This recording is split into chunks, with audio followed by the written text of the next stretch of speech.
Hi, I'm Karen Lee Schatzle, a senior Orange County Deputy District Attorney asking for your vote for Orange County Superior Court Judge on June 7th. My opponent is a sitting judge who was censured for having sex in chambers with his student interns. Please vote for me and restore integrity to this office. I'm endorsed by law enforcement across the county, while my opponent is supported by bail bond companies, defense attorneys, and politicians. My name is Karen Lee Schatzle, and I approve of this message.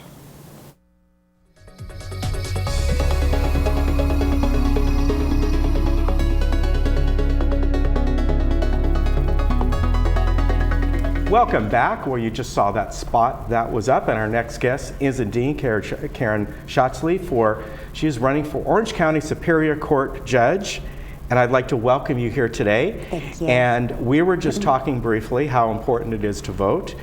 Obviously, California's primary on the 7th is always near the last. We aren't exactly the last one, but sometimes people just think, well, you know, the races are decided, I'm not going to vote. But you know, the important thing is, a lot of local races, and those are sometimes very, very important, just like yours for judge, right? Yes, my concern is, I think so many times people become concerned at a national level. Sure. But then the local politics kind of get glossed over, where in reality, if you want to fix the national problem, you need to get involved at a local level.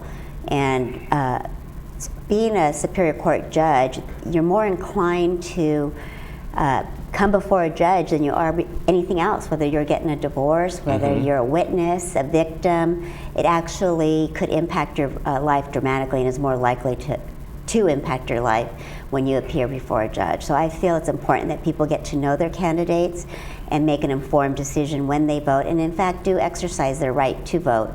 We fought for that right. It's something that we shouldn't give up. Yeah, exactly. And we have to remember that even the national candidates, at least all but one of them, started at the local level, right? So yes. That's the way it goes. Tell me about your background. You attended law school, you were working full-time. Law school, that's a tough thing to do when you're working. It was. It wasn't something I had planned to do. However, I graduated with my undergraduate degree in criminal justice, and I was working first as a probation counselor in juvenile hall. Okay. And then I worked the streets. As a probation officer, I was armed, and I worked with the Santa Ana Police Department. Oh, really? In gang suppression. So I spent some time working nights and trying to reintegrate our youth back into society and incarcerate the people that were extremely violent and dangerous. And while I was doing that, at the time my husband was going to the police academy, so I had extra time. Wow. And I went to law school. I decided, okay, I'm going to go to law school. So I ended up working as a probation officer full-time, going to school at night. And during that time, I had some medical problems, and there was some possibility that I wouldn't be able to have children. So I knew that my body was telling me I needed to have kids, and that couldn't wait.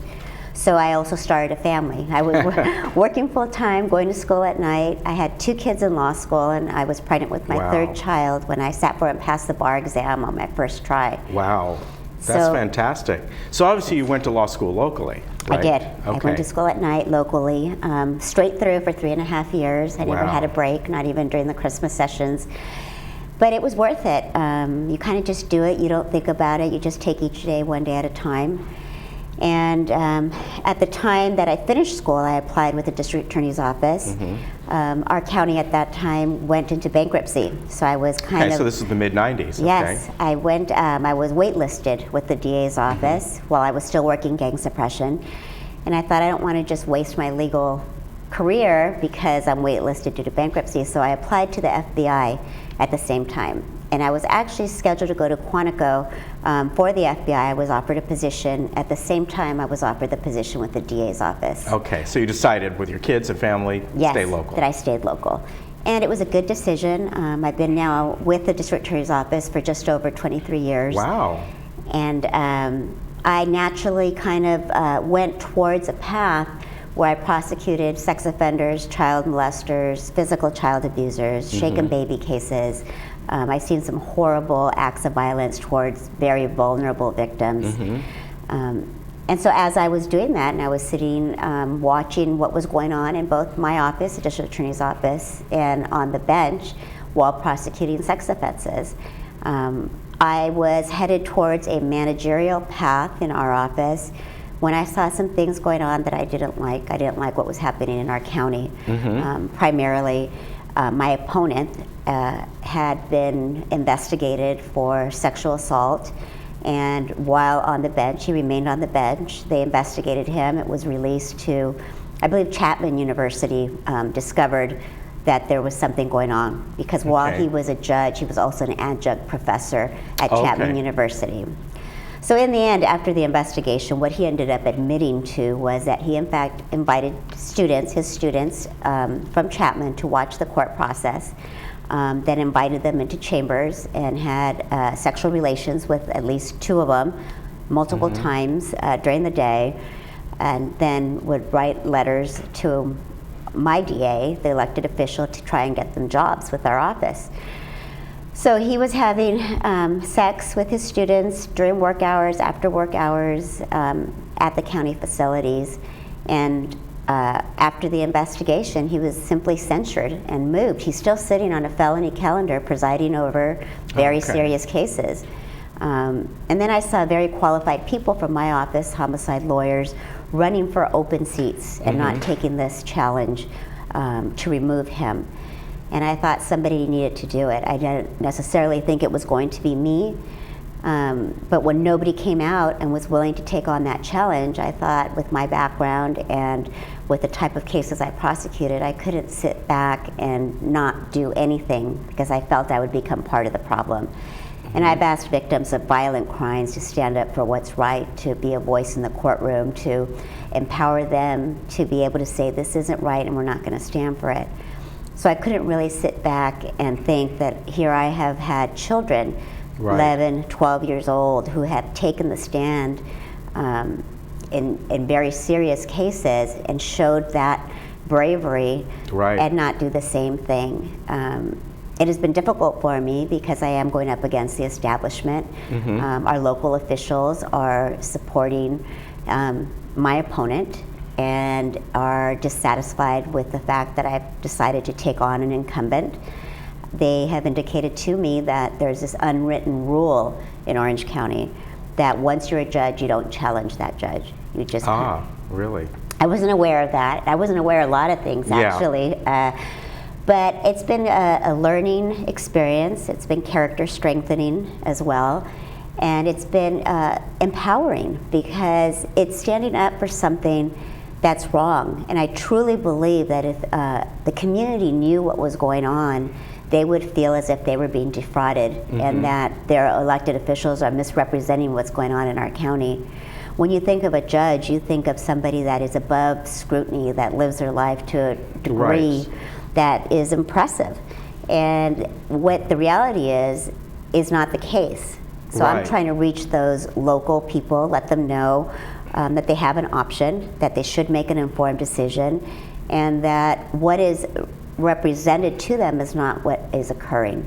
Let me ask you this: I think you've established the type of judge you want to be. But one thing that we all know, that when that person puts on that robe and sits behind that big desk, they are bounded by what the certain laws are, and in many cases, how they should sentence someone. They have, while they do have some latitude, there are times that latitude is very, very narrow. Unlike, say, somebody running for Congress or mayor, where they can just say, this is what I want to do, this is what I want to change. Well, once you put on that robe, there's not much you can really change. That, again, is left up to lawmakers, right? Absolutely. There's 3 branches of government so for a reason. you're kind of bound by those things. When you're a judge, actually as a deputy district attorney, I probably have more latitude than I would as a judge. You need to follow. The legislature makes the laws, community votes on the laws, and the judicial branch primarily makes sure everything is being handled fair in a courtroom, and then imposes a sentence that's mandated by statute. There are areas that provide some latitude for discretion, but if you go too far afield from what is mandated, you start making policy from the bench. Which you cannot do. And that you cannot do. Interestingly, you know, as a DA, compared to maybe someone who is a criminal lawyer, you have more rules, you got to follow them than they have to as well. I want to give your website. It's very easy. It's Schatzle for ocjudge.com. Yes. Hope I pronounced your name right. You If I did. didn't, I apologize.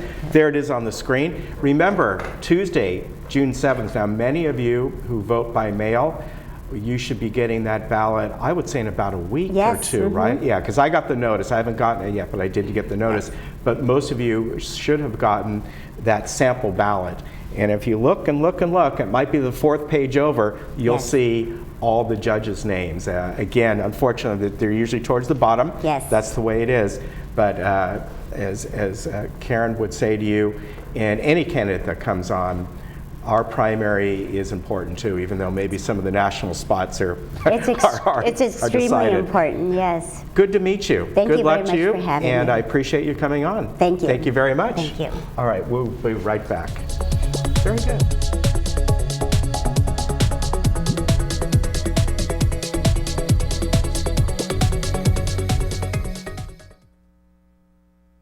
Hi, my name is Karen Lee Schatzle, and I'm running for Orange County Superior Court Judge.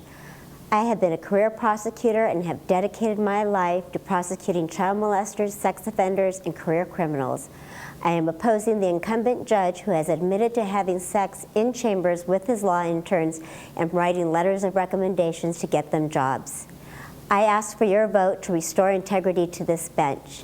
My name is Karen Lee Schatzle, and I approve of this message.